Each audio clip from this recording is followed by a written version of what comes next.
Just call the member for Shortland. Thank you, Mr Deputy Speaker. And my question is to the Assistant Minister to the Prime Minister. As Assistant Minister representing a Prime Minister whose incompetence, whose lack of empathy and whose obsession with political marketing over policy substance is hurting Australians. Last year, the Prime Minister presided over Australia's first recession in nearly 30 years. This was a recession which was made worse than it had to be by the policy failures of the Morrison government. This year, the Prime Minister is repeating the mistakes of the past. He's mismanaging the response to COVID, bungling the vaccine rollout and bungling the need for quarantine facilities. That mismanagement is delaying Australia's economic recovery.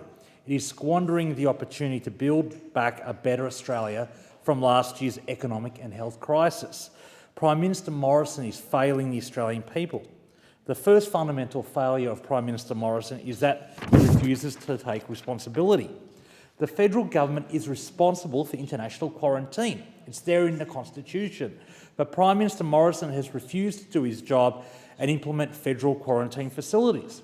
Instead, he handballed to the states the hotel system, and then he blamed everyone else when things went awry.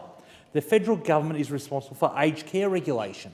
But when COVID-19 hit elderly Australians in nursing homes, Prime Minister Morrison blamed everyone else. He blamed the states, he blamed the aged care workforce, he even blamed the families. Australians know a blame shifter when they see one, never doing his job, never taking responsibility, never holding a hose, always finding someone else to blame for his own incompetence and carelessness. The second fundamental failing of this Prime Minister is that he is all announcement, no follow-up. He makes plenty of big announcements to get the headlines, but once the media caravan has moved on, he fails to deliver. He just junks the promises made to the Australian people and moves on to the next flashy announcement and piece of marketing spin. He is all talk, no action. No follow-through, no delivery. A shyster and a con man whose broken promises of Australians worse off. Before the 2019 federal election, he promised a $4 billion emergency response fund for natural disaster recovery and response initiatives. After the election, not a cent was spent from this fund during 2019-20, a year when thousands of Australians saw their homes and communities destroyed by bushfires. In January 2020, Prime Minister Morrison made another big announcement, a $2 billion National Bushfire Recovery Fund. 18 months later, less than 1% of the bushfire recovery funding announced for primary producer support, telecommunications upgrades and native wildlife rehabilitation has actually been released by the Morrison government.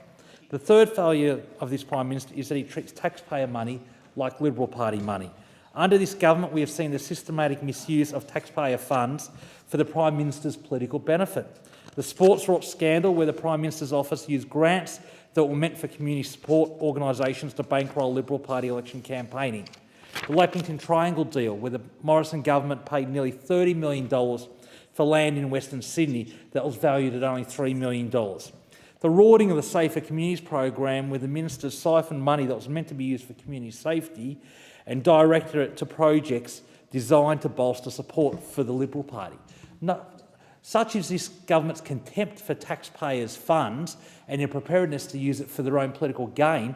The minister that the Prime Minister blamed for sports rot, Senator Mackenzie, looks set to be returned to Cabinet post the demise of Deputy Prime Minister McCormack. Such is the punishment for someone found misappropriating government funds for political advantage, is they spend a year on the sidelines and then they return to Cabinet.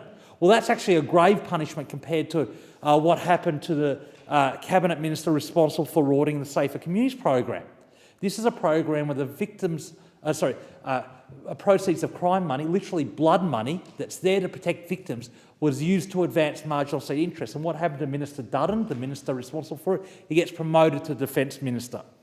With this cavalier attitude towards taxpayers' funds, it is little wonder that the government is budgeting for debt to hit $981 billion in 2025, nearly $1 trillion in national debt with no lasting benefits to show for it. So my question to the Assistant Minister is, does the Prime Minister understand that his refusal to take responsibility, his broken promises and his misuse of taxpayers' funds are all making life harder for Australians struggling with the impacts of the pandemic and the recession?